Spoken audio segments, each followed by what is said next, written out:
The San Antonio was 11 of 43 from three. That's very bad. They were below 30%.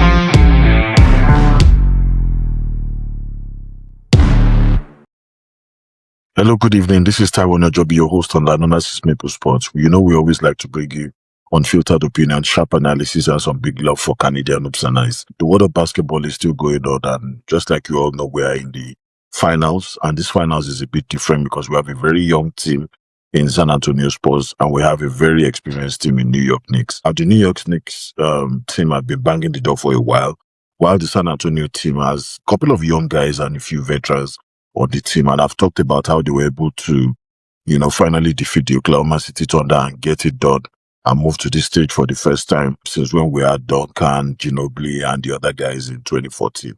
But that being said, I'd like to talk about how New York has been able to take advantage of the existing structure for San Antonio Spurs. Remember that New York also defeated this team the same season in the NBA Cup.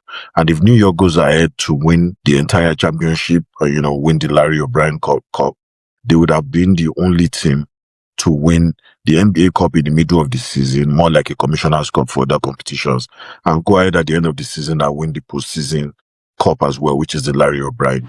But if you look at my short takeaway, I did some analysis on what has helped New York as a team to be able to dazzle the San Antonio's, Spurs team, even though that's a team that has a generational talent, but it looks like they are struggling against this New York team. They really don't know how to get it done. And there are some of the things that are, helping them get away with this win. If you look at it generally, they won the physical battle. It looks like they're a bit stronger. It looks like they want it more. They are controlling the glass a bit better. They are forcing San Antonio to do more jump shots, and it was a jump shooting night, especially in game one.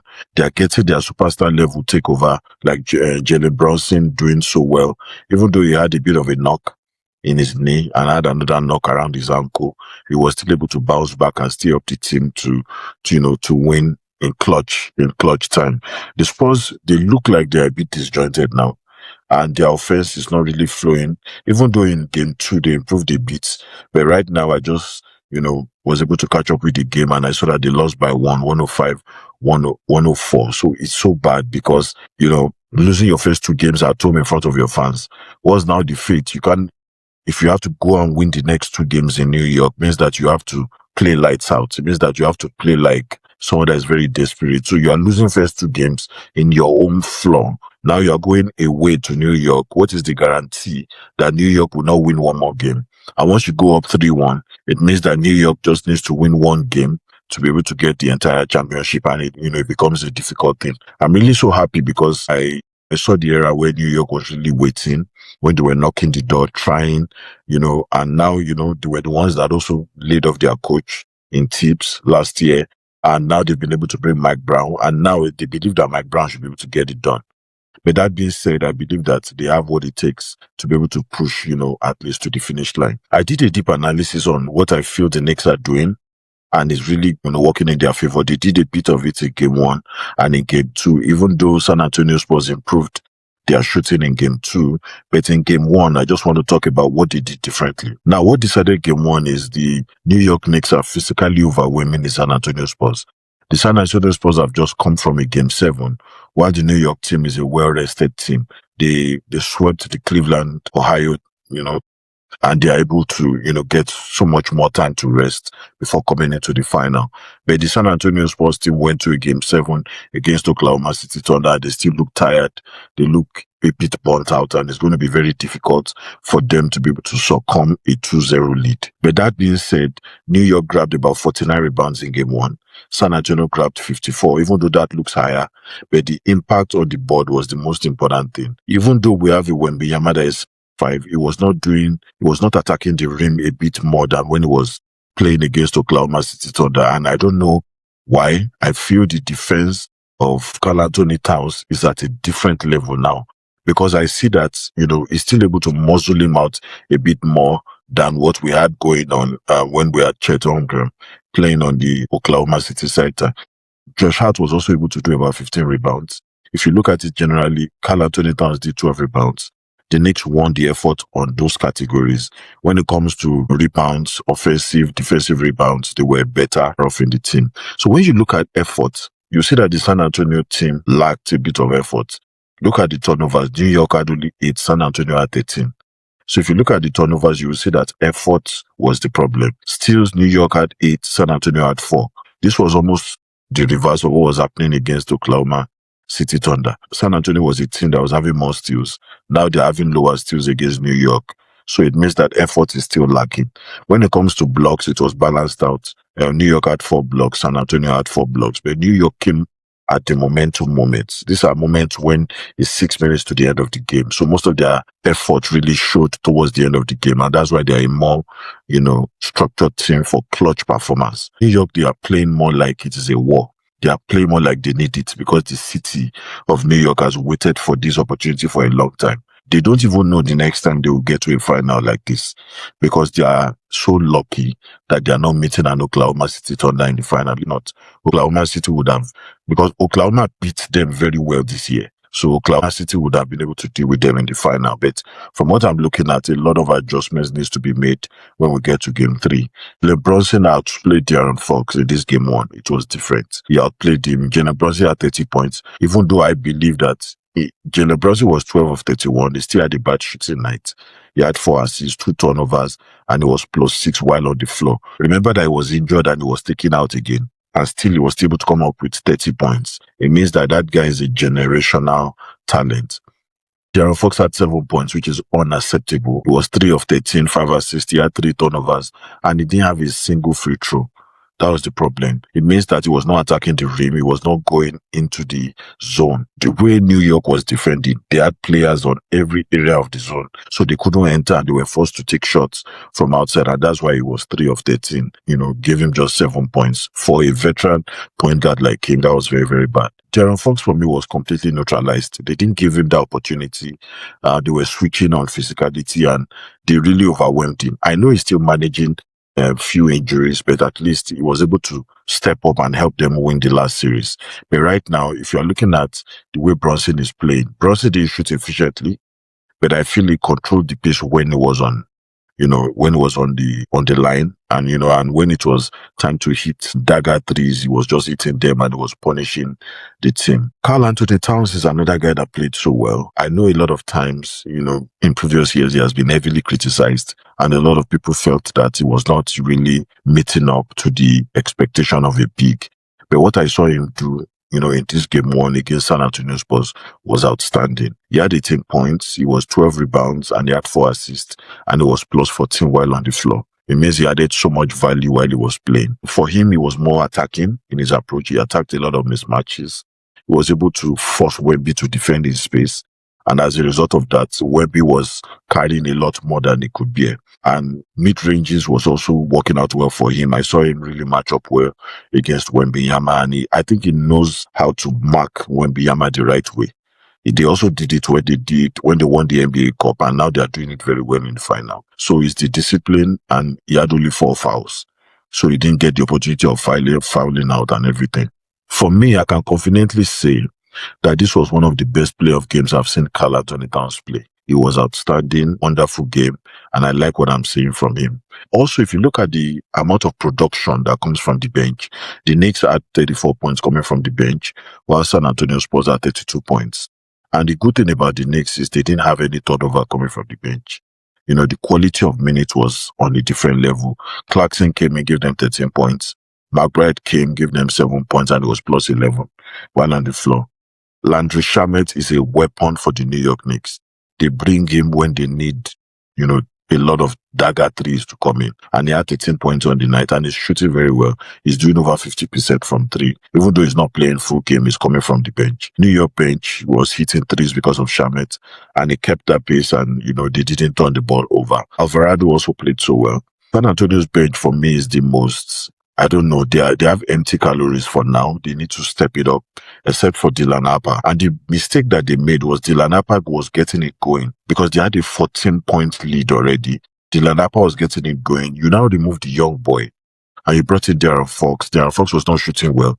You still left him to continue instead of taking out Darren Fox and bringing Dylan Appa again so that you're able to keep that momentum going, because there were times that you are taking out Wembanyama to rest and they were scoring a lot of points to cover back that 14-point gap. And Wembanyama was still on the bench and you were still allowing Darren Fox to go on missing shots, and you didn't bring in Darren Fox to go out to either mix shots, and you didn't bring in Dylan Appa. That was a big mistake that came from the coach. But, you keep learning and take it one step at a time. If you look at the Spurs, their perimeter shooting collapsed and they didn't need to do that. You have a Wembanyama go directly to the rim and attack the rim with all the strength that you have. And Wembanyama did that a bit more during Oklahoma series. But this series is not attacking the rim. I don't know why.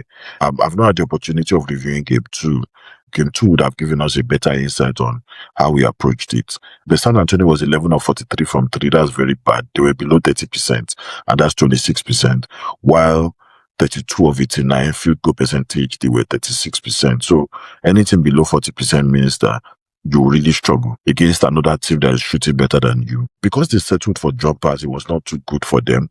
You understand? And New York decided that they would put a wall. So they didn't allow Wembanyama enter that circle entirely. He has to start shooting from the arc.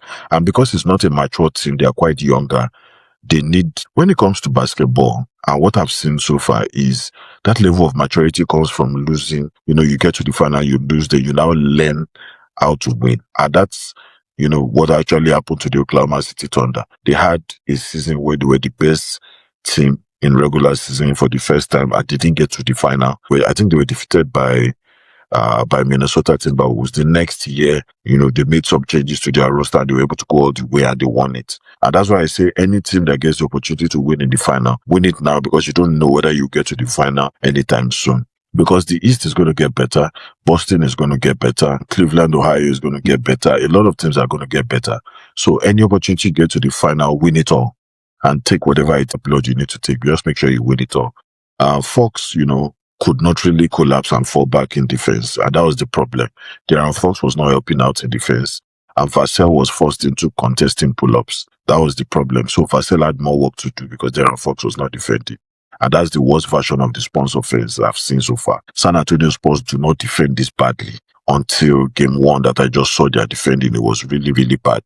I really hope that they are able to step it up, because right now they've also lost game 2 before I started this analysis, and they would need to really pick it up from somewhere. If you look at Wembanyama's stat line, he played so well. If you look at it, he did 26 points, he was 12 rebounds, he had 6 turnovers, which is extremely too high. He had 3 blocks, but he was -3 while playing, on the line. He produced some good performance, but it was not enough to help the team win. And if you look at the way New York played, they forced him to take tough shots. And that's why he was 2 of 9 from 3. That's a big problem. He also has 6 turnovers. Now, those turnovers, because he's holding the ball close to the normal height of maybe like a 6'9", they'll collect the ball from him. Now that he's tall, the advantage is keep the ball above your head while you're still trying to figure out what you are doing. Keep the ball above your head. No player is taller than you, so they can't get the ball. But when you are trying to keep the ball around your chest, I know that the ball needs to be around his chest for him to be able to take a good shot. But when you have not made up your mind, you still want to hold on to the ball, take good care of the ball, keep it above your head. No player, even if they come from the back, they can't get to the ball because you're 7'5". So you should do a lot more of that, and that would really help him. Because it didn't help him control the game defensively, and he had 6 turnovers, which was too much. Now, all those easy lobs that he was getting against Oklahoma City Thunder, he didn't get it this time because the defending of New York was very compact. They made him work for everything. And that's where, the problem now came. If you look at the Knicks game plan, generally just game 1 alone, it was executed perfectly. They knew what they were going to do. They were switching 1 to 4 and they were crowding Fox. So Fox couldn't go into the arc. They made Wembanyama a passer. Wembanyama started passing the ball because that confidence to go in and attack the rim was not there again. You are now wondering what's happening. Crashing of the glass, Josh Hart and Karl-Anthony Towns were the 2 major guys that did so well on rebounds. They were the ones crashing the glass and they performed together better than Wemby. Wemby should be the best player when it comes to crashing the glass. But I didn't see that happen. They attacked Castle in space because Castle is, someone I believe generally that if he changes 1 or 2 things, he's still the best defender that can stay on on Jalen Brunson. You understand? But they defended him differently. They attacked him differently. And, if you look at generally, there were mismatches for Brunson at some point, but generally all other players were working for him. And now we also know that the New York Knicks have already made Jalen Brunson more like an off guard until when it becomes a crunch time movement. And they had more crunch time movement because they needed to come back from a 14 points deep hole. But if you look at general play, he's playing really like an off guard. He doesn't have that responsibility of scoring the highest number of points. And that's why if you look at game 2, he had a bad shooting night, but he still had 20 points. But the accumulation of points from every other person helped the team to win. And that is the change that Mike Brown has made. Don't put all the pressure on Brunson. Let him play more like an off guard. But when it's crunch time, put the ball in his hands. That's the best way they'll be able to approach the game, and it's working out well. Let him play like an off guard. But when it's crunch time, put the ball in his hands, because he's the one that can bring that confidence and galvanize everybody to the finish line. So he can keep the pace quite fast, and that's what helps them, to be able to move as fast as they can move. The Spurs game plan for me, I think it was below average. I won't say it failed. It was below average. I would say they couldn't generate rim pressure. While you're generating rim pressure means that you're also able to generate more free throws. And that didn't happen for De'Aaron Fox because he had 0 free throws in game 1. They were relying on threes. You can't rely on threes. I know they shot a bit better. They were shooting a bit better against the Oklahoma City series, but this one you can't rely on threes because there's no secondary playmaking behind Fox. Dylan Napa will always be on the bench when Fox is up.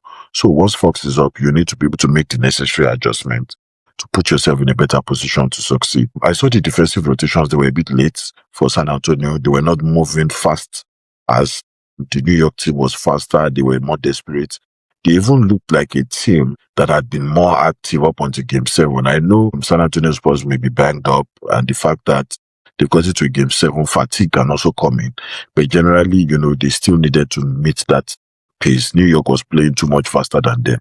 And the bench also provided no defensive resistance. The bench of San Antonio gave them points, but they did not come in to defend properly. That was the problem. And this also takes me to the statistics that kind of wraps up my entire story. Field goal percentage, Knicks were 41%, Spurs were 36%. That's already a difference of about 5%. And New York has the edge. 3-point percentage, Knicks was 31%, even though they didn't shoot well. But the Spurs were worse than them with 26%.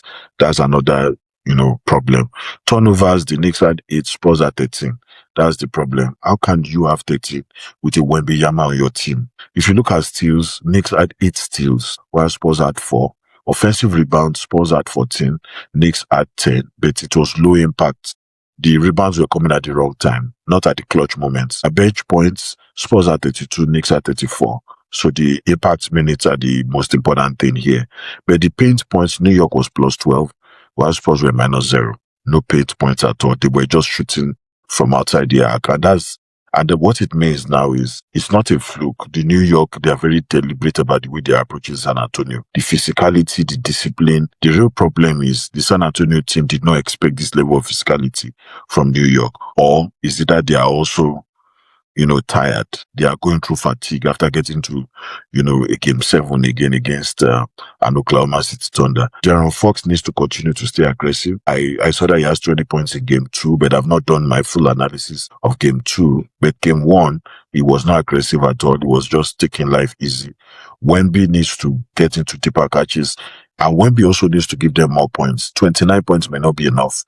26 points may not be enough. He needs to probably be doing 40-41 monster performance for them to give themselves a chance.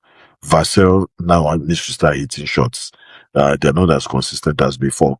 Castle must stay out of foul trouble for them to really have a chance to win this series. And the bench defense must also improve, not bench points. Because Keldon Johnson and the other guys will come in and give you points. But from the bench, they are not helping in defense. New York is defending at a very high level, and everybody is doing his own part. Everybody on San Antonio too must be able to do the same while they are coming from the bench. So for me, I feel that the Spurs are still missing a veteran floor stabilizer. That kind of vibe that you get from like a Mike Conley, Malcolm Brogdon kind of thing. They are not getting it. Apart from De'Aaron Fox, if De'Aaron Fox does not perform, Dylan Napa is still young. And that's why if you look at it generally, I don't think you can put him under so much pressure. Dylan Napa is still young. But if you are not getting that kind of movement that you really want from Darren Fox. There's no other point guard that can really stabilize. If Paul was still there, maybe he would have been able to stabilize for them. But Chris Paul is retired now. And right now, if Darren Fox cannot give you what you're looking for, you have to bring in maybe a Dylan Harper, or, just have to manage, with one of your shooting guards to also support you and find a way to get it done. You understand? So thank you very much for staying till the end. This is just my analysis on the playoffs so far. I wish San Antonio all the best as they go back to Texas to be able to take on, as they go back now to New York to take game 3 and 4. It's going to be a tough one because it's do or die. You don't want to go 3-0 up. You probably want to win one game at a time and try and, seal it up and make it 2-2. So you go back to San Antonio with the game even getting back home court advantage. That's what we expect. So for us to be able to get a very interesting final, I want San Antonio go to New York, win game 3, win game 4, be as aggressive as you can be, and go back to San Antonio and just take things easy. Thank you very much for your time, and God bless.